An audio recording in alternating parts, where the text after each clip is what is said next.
Today, I would like to take you on a journey, and it starts in a very unexpected place, in Las Vegas. Yeah, in Sin City.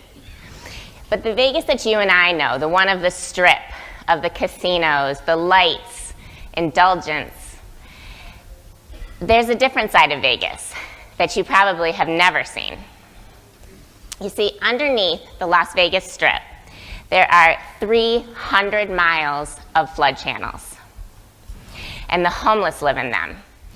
If you look at the local newspapers in Vegas, you'll find that occasionally someone drowns in the flood channels.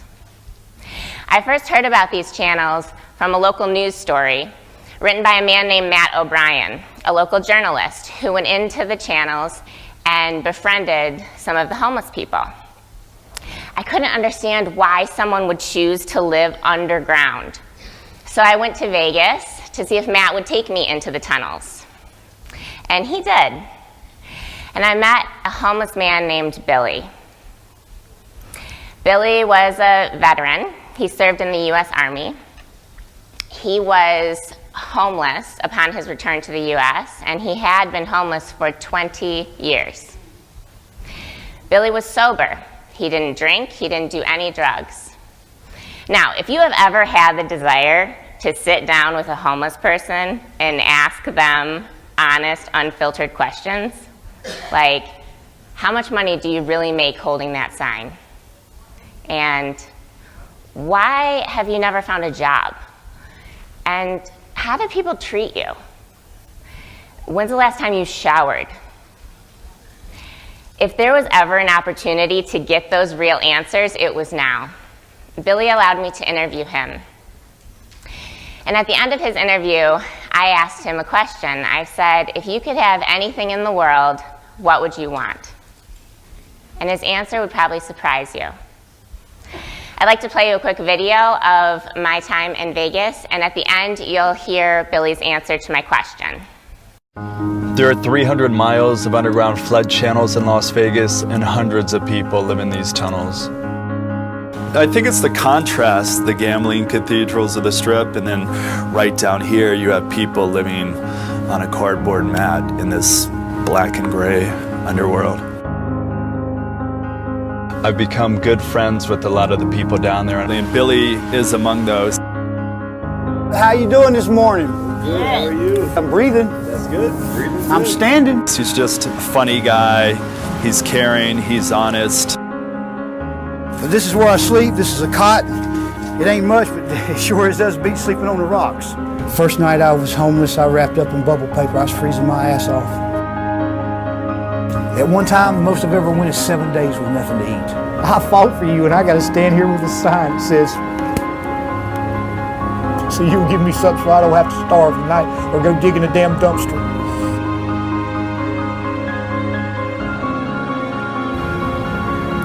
I'd love to hold my kids before I die. I'd love to be able to hold my grandkids before I die.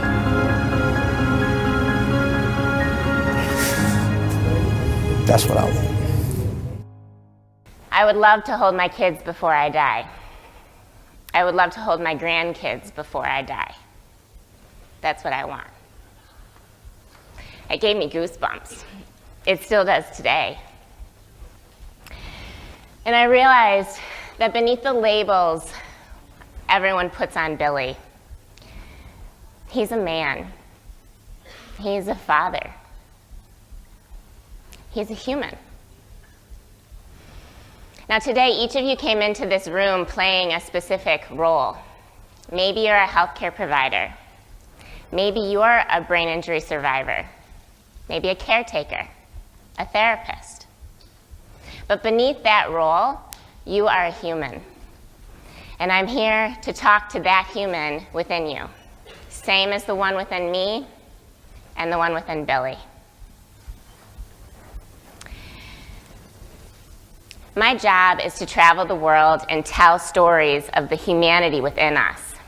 I'm a humanitarian filmmaker and an activist. I travel to remote places around the world and document my personal experience with people living in poverty. I use my films to help raise awareness for humanitarian issues and to bring real help to people who need it. My work has provided me the opportunity to stand face to face with people that are facing extreme adversity, extreme difficulties, and show compassion toward them. I'm sure you guys know a thing or two about that, about going to work in the morning and seeing people that are facing such challenges and having the ability to show compassion to them. My work has taken me to 50 countries around the world. I have seen people living in conditions that you could never imagine living. And I understand it's not easy to always show them empathy and compassion. It's challenging. For a multitude of reasons, it's hard. First, when you see trauma every day, you oddly start to become used to it. Like, I remember the first time I saw a woman carrying water on her head. I wanted to run over there and help her out. That thing is heavy, and she's carrying it miles back to her hut. But now I've done this for so many years, I've seen thousands of women carrying water on their head, and I sort of get used to it. I'm sure it's the same for you. You see person after person, after patient after patient, after injury, and you just start to become used to it. And then on top of that, you say, well, Mallory, yes, of course I should show compassion for someone, of course. But compassion isn't going to cure them. Compassion isn't going to solve the problem. I actually have a job to do. I'm paid to do a job. I've got a to-do list 1,000 things long, and compassion isn't the top of the list. And furthermore, when you start to realize how widespread the need is, it's overwhelming. When I realized that there are 1 billion people on our planet that live on less than $1 a day, 1 billion people, and I am just one person, and what difference am I really going to make? And when you see that every year there are new brain injuries and they need a lifetime of treatment, a lifetime of support, and then on top of that you start to realize that it's really a battle against an entire healthcare industry, all of the insurance companies, and you're just one person, and what's the difference that you are really going to make? Well, I'm here to tell you it's more than you think. You can make a bigger impact than you think you can. Compassion will take you further than you could ever imagine. And the impact you can create on the people around you is beyond what you could have dreamed. I have seen miracles happen in my work from showing someone a little compassion.